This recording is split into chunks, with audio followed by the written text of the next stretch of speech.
Hello, Marion. Good morning. How are ya?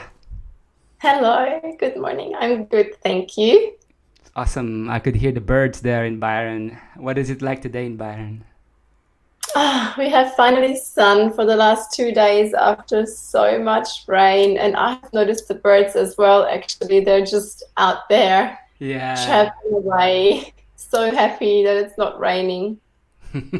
It's like us going to the beach when it's sunny. Maybe that's their version of doing it. I think we Yeah. all feel the same. We're Yeah. just so happy that the rain is done. Yeah. It's a good combination. Yeah, I wanted to talk to you about Tantra because I'm quite curious about it. My curiosity about it has gone deeper through the years, and I want to hear your perspective on it. So, what's Tantra for you? Yeah, I mean, it's a really, really big question and a big Mm-hmm. topic because Tantra, the word Tantra is actually originated from the East, Mm. mainly from India. Mm-hmm. And it was, part of descriptive as a set of techniques that spiritual seekers would practice in order to gain access to a deeper information about what it means to be incarnated as a human being and Mm. basically finding out about what's underneath our superficial experiences. So there was different techniques and they were actually not just sexual. So it Mm. was actually quite a solid framework that the word originated from.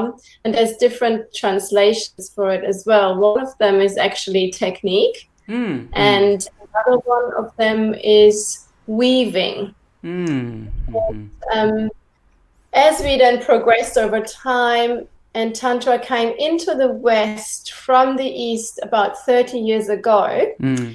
um, it was mainly the sexual Tantras that came into the West because the West being the West, focusing more on hedonism and Yeah. pleasure and egotism.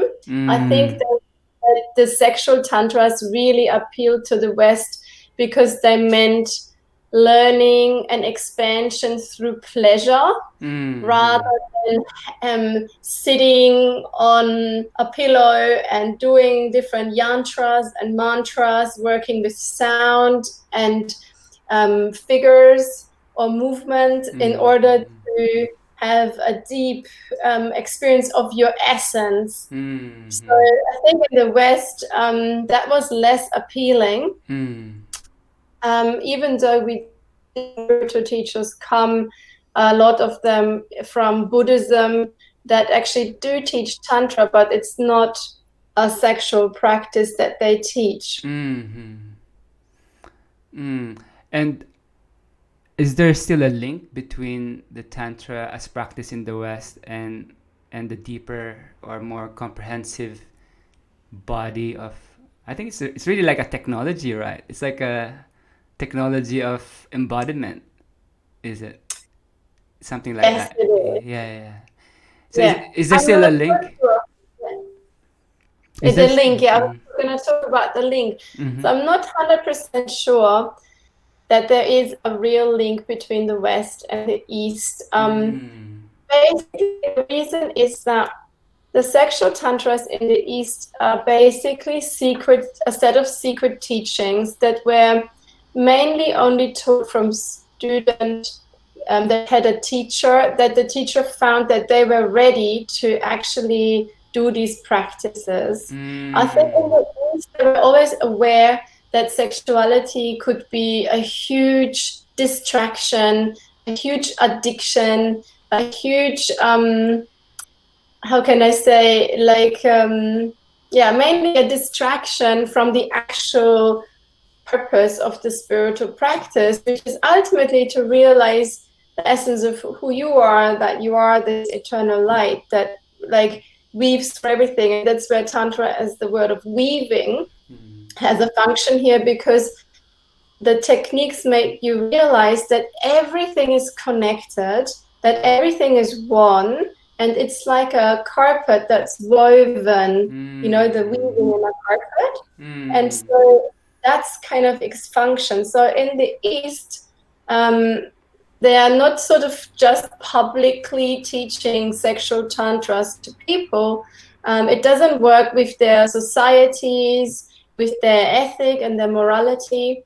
And so they're mainly focusing on meditation practices or sound or movement practices as their tantras.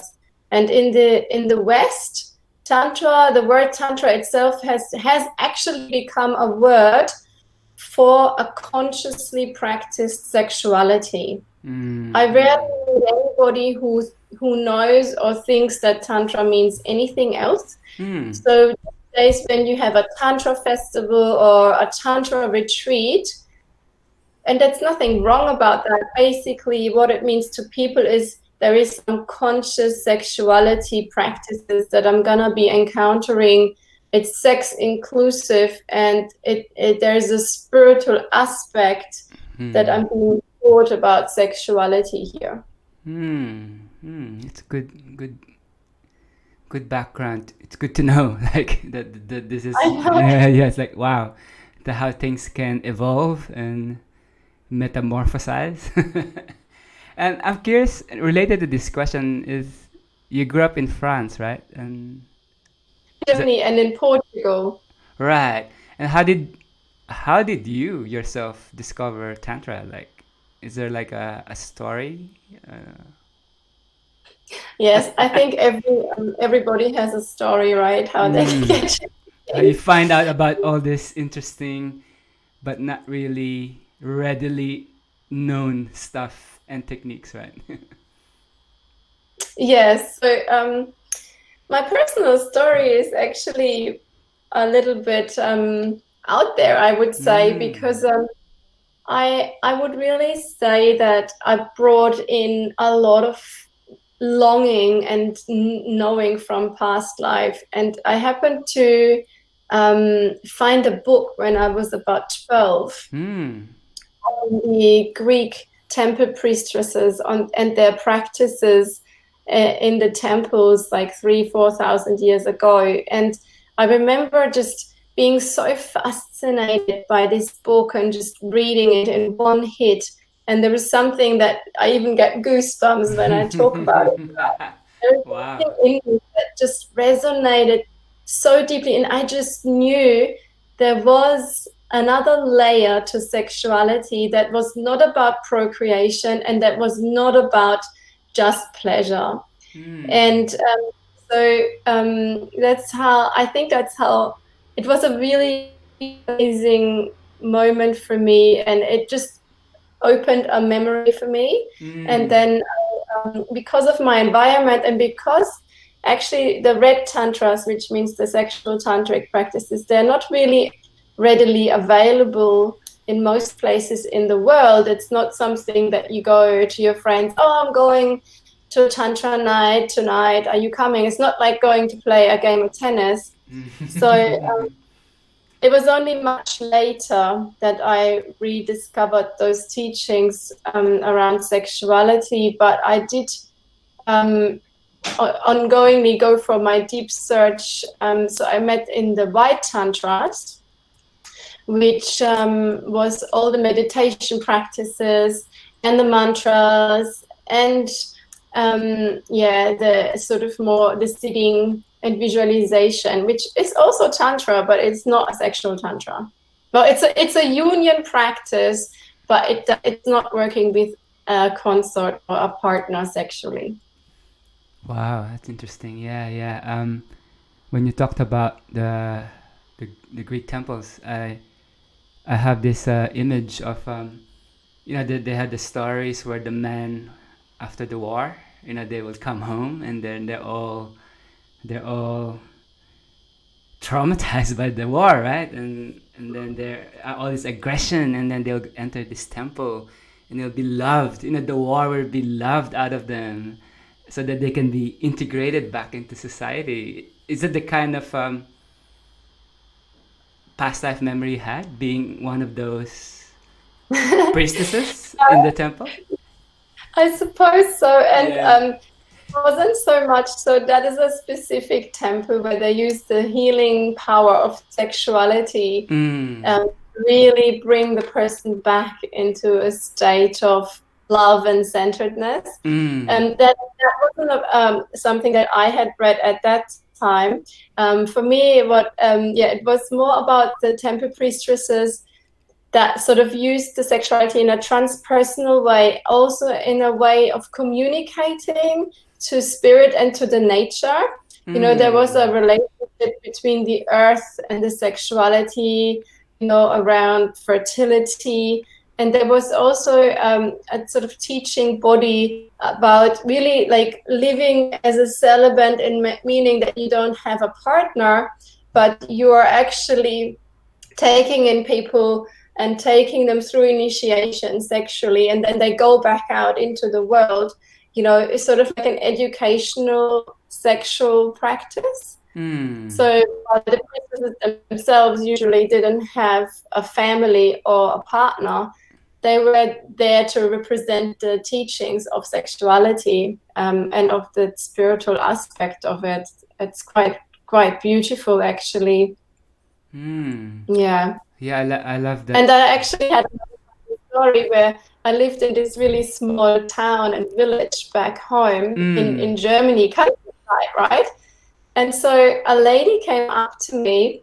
She was like much older than me, and she came up to me and she said, "I remember you from the temples in Egypt. We were priestesses together." Wow. And I just remember, and I always still get goosebumps. I just remember, like, I was in Germany, I was a teenager. I had no idea about Egypt or, you know, temples or priestesses. I've never heard that before. And when she said it, I just felt it, you know. I'm not, like, she obviously was a lot more advanced on her journey than I was. And of course, this has then continued to happen to me, how different people came into my life and introduced me to different lineages. And then 6 years ago, my current partner introducing me to ISTA, which is the International School of Temple Arts. And they actually have revived old temple rituals, and they're bringing it to the people because they are so powerful, and they're making it accessible for a broader part of the population. And when I got in touch with that, it felt straight away like a memory. And a lot of people I met there, then I was the one saying, "I think I met you before." So then the tables had turned after my own long journey, you know, finding myself. Suddenly I was able to find other people that I felt I had met before. That's so beautiful. It's a bit like you have this astral body of the past hovering, and then when it lands, you go boom, you're online, and then ooh, and then you start to recognize and remember. That's beautiful. Wow. Yeah. And obviously you've been doing this for a long time now. I guess I'm curious, what are maybe some key realizations you have in this life about this practice? You know what I mean? Yeah, so my absolute key realization has been that it's really essential to combine the red and the white tantras for me.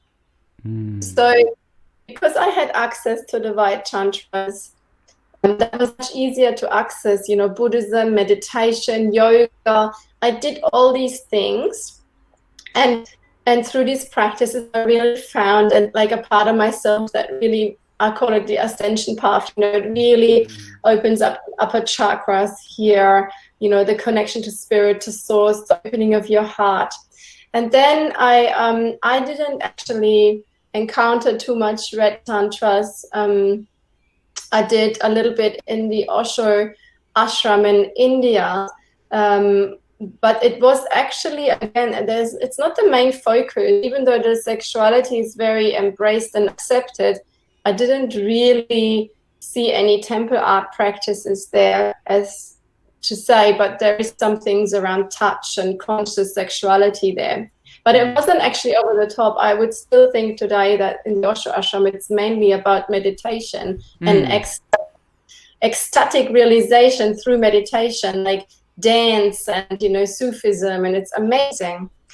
But what I'm trying to say is that when I then got in touch with the Red Tantras through Ishtar, actually, it was for me like my whole being came into full embodiment into this lifetime, because the Red Tantras use the experiences in the body and with each other to have the realization of what spirit is in matter, because somehow, in the White Tantras, we are kind of ascending back to spirit. But actually, in this lifetime, spirit has actually descended into matter and is having an experience in matter. And so I never quite got that. And that was my core realization. So I always thought I was doing the right thing, ascending and, and being light and love. And it was great. But something really juicy and dark was missing. When I got into the Red Tantras, I felt I descended into the messiness of the human incarnation, into the body, into the emotions, into the earth that has volcanoes and tsunamis and sun and beautiful beaches and islands. And I just sort of started to embrace the whole spectrum of the yin and yang, the dark and the light. And so my core realization on this journey has really been that I now, by embracing the Red Tantras and looking at all the bodily things, all the excretions, all the birthing and all that, the heartache and the polarity and the conflict, and really going, wow, like what it's called to be alive and to really be all of these things. And I feel ecstatic because I no longer feel I want to be somewhere else. I just feel I can be here with my light, with my dark, and I can create this alchemy. And soon enough, I will die and leave this body. And then something else will be there. But right now, I feel with the Red Tantras, I'm really on a journey of embodiment. Beautiful, amazing. I understand what love is as a human being. Like just really getting that perspective from the physical. Yeah, it's beautiful. It's like another way of looking at it is there's that transcendent traditions where we want to get out of the wheel of incarnation, and then there's the immanent, we want to penetrate the mystery of matter, because really it's a big question. Do we really know what physicality is? Because sometimes all we feel is the life force, but what is the actual matter? It's still a mystery, and we're still trying to penetrate it. Like, what is this? And we're so lucky that we have this planet, right? That this is possible. So yeah, because like we've been searching and we haven't found anything like this yet in this huge universe, and we should not waste we're lucky enough to have incarnated. So I could feel your passion for this and how it's become part of you. Yeah, and interestingly enough, I feel that by practicing Red and White Tantra, there is actually less and less separation. So exactly what the tantric techniques are all about is to realize that it's all connected, which you can also say that nothing is separate, but everything is one. And so having that experience more and more, it matters actually less to me personally, like matter and spirit are sort of constantly in interplay with each other. And it's also not about transcending into something eternal, because this life is already a part of this eternal journey of spirit. So there's nowhere to go. It's not like I should already be in my next life or I should already be out of the body. No, because what is the rush for? Mm. It's just part of a eternal, movement. I may as well just really be present with it. And I feel it's almost like I don't even think much about death as such anymore, because I do feel it's an integrated part of my journey. So I may as well just be here right now. Enjoy the ride and really, Yeah. really And learn it's not deeply. always enjoyable. And I think that's also the part of Red Tantra, is to realize that the human incarnation has its own flavor and quality. And I feel like a lot of the spiritual lineages really speak about that we learn a lot through suffering on this planet. And it can sound a little bit dark or negative. But when I look at my own life, I have to admit that waking up to consciousness and awareness has usually been through an uncomfortable situation or a conflict. So it's almost like a spirit comes in and it gets confronted, it learns about the human experience and what love is, what quality of love is able to experience on this planet. So it's very interesting I resisted that a long time. And I come into more acceptance now that this is also part of the learning, is to allowing the dark parts or the difficult parts to touch me really deeply and find the gold in that. Yeah, there's Yeah. this And then it power. actually becomes confronting. It becomes less of a obstacle.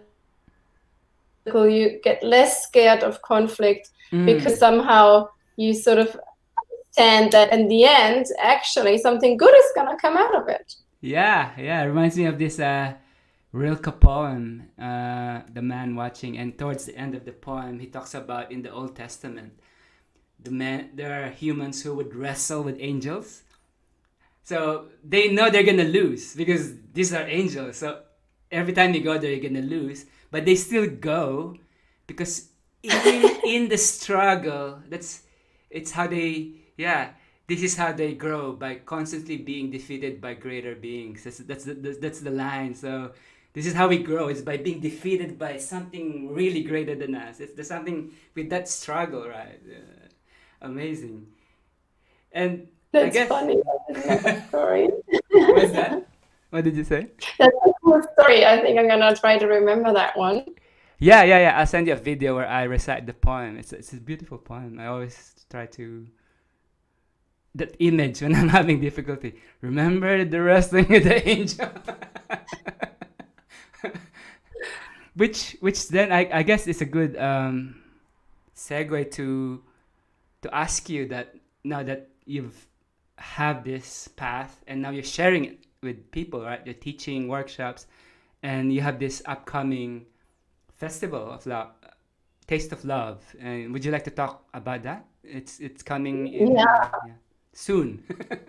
Yes, definitely. I'd love to. So this is our 6th year of running a festival called the Taste of Love Tantra Festival. And I guess it's just grown organically because we find it so exhilarating to be on this journey. And the people we meet, they really want to live life from a different place. So people who are interested in Tantra festivals or retreats or workshops, it's like they have something about them, like a spark, like an aliveness, a radiance, a vibration that it's nice to hang around with. And so I guess creating the festival and running it was really in order to create a platform where we could continue to grow and we can continue to explore, because it keeps on going deeper and deeper and deeper. And Tantra is about saying yes to having an experience and learning from this experience. And of course, like, it's all inclusive. So the festival has many different workshops that help us to get in touch with the body, to heal the body also from obstacles, blockages, and traumas that kind of keep us numb and keep us shut down or keep us not authentic because we are wearing masks, because we are afraid to just even be ourselves in case we are not going to be loved. And so it's not just about sexuality. There's a couple of workshops that are about sexuality and how to be more conscious with that. But it is really a tantric festival, meaning it has like the white and the red tantra aspects in there. And it's a festival that's designed for newcomers as much as returning people. So it's a really safe container. For newcomers, it's really about being completely open and curious and not holding back and really getting the most out of it while you're there, you know, like speaking your desires or, you know, going to your edges and living fully. So when you are on your deathbed, you don't regret anything that you may have missed out on.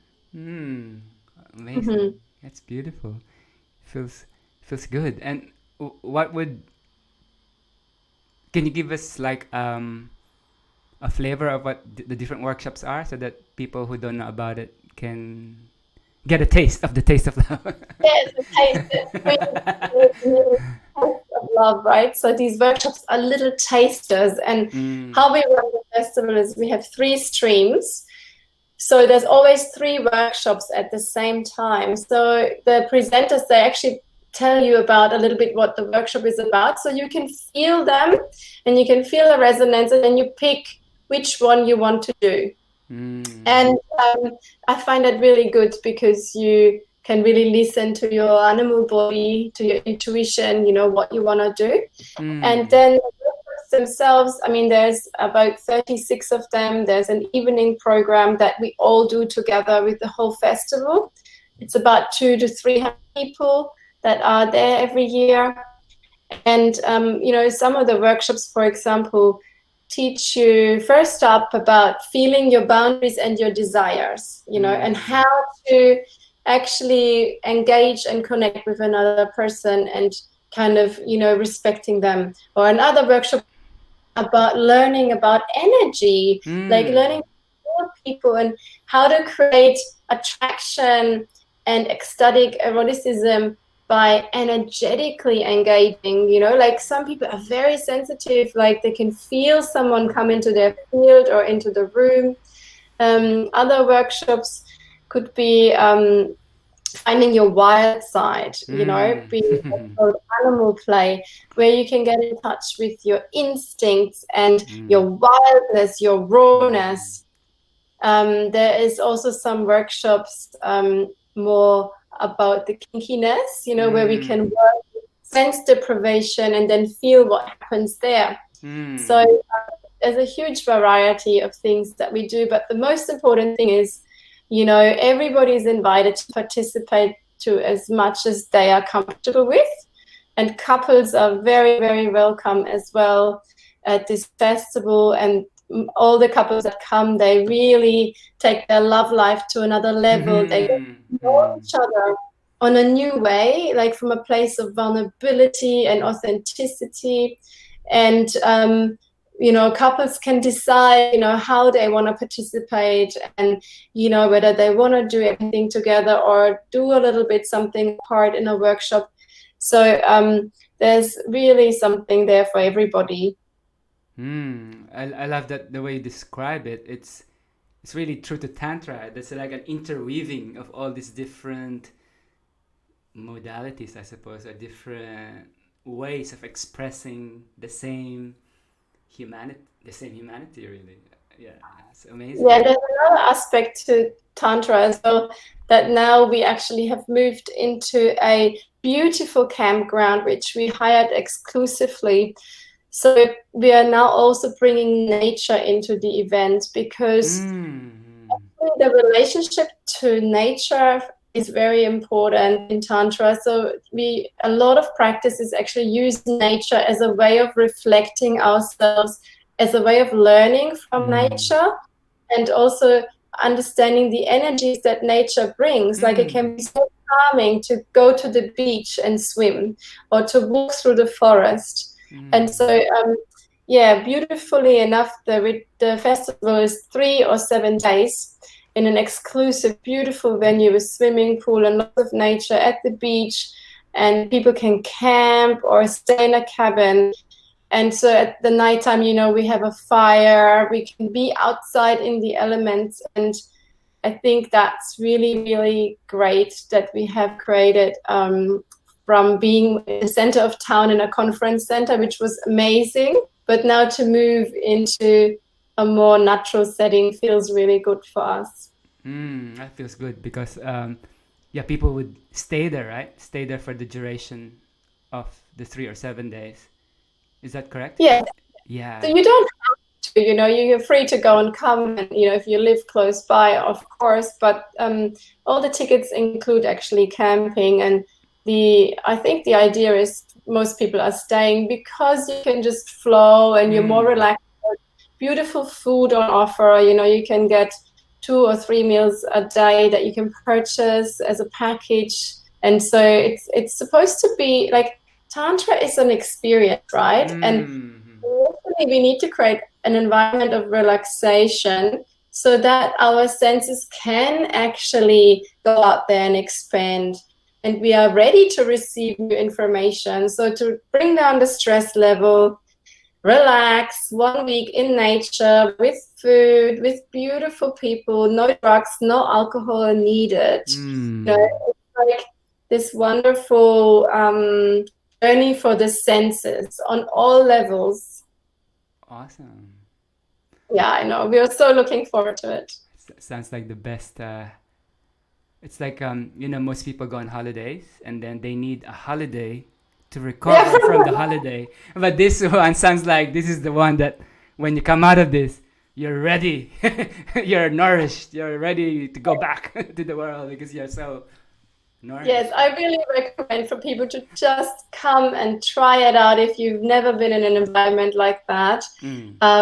Like we even have a workshop for newcomers on the first day where all people that never been come together and we share and we explain. And it is exactly what you say.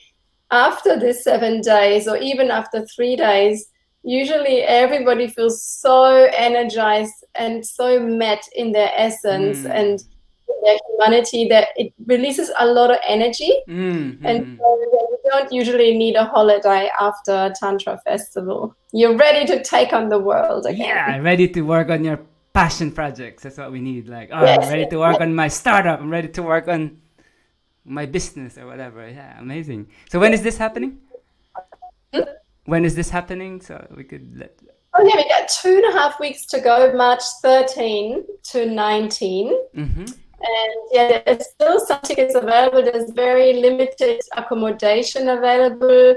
There's a couple of cabins available still.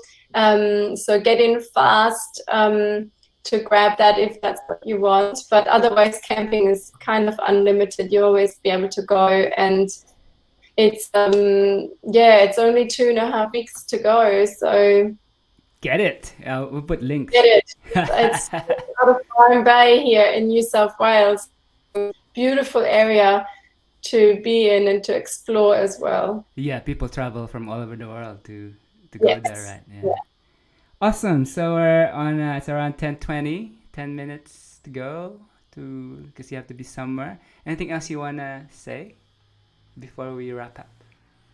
Did I want to say anything else? Oh yes, I do. Yeah. So I'm available, of course, for session work, and my partner and I run retreats and workshops. So we have a quite comprehensive website, tasteoflove.com.au. And in the event section, you will find that we offer from 1-day workshops to 5-day retreats to 7-day retreats and to the festival, of course, which is our main event for the year.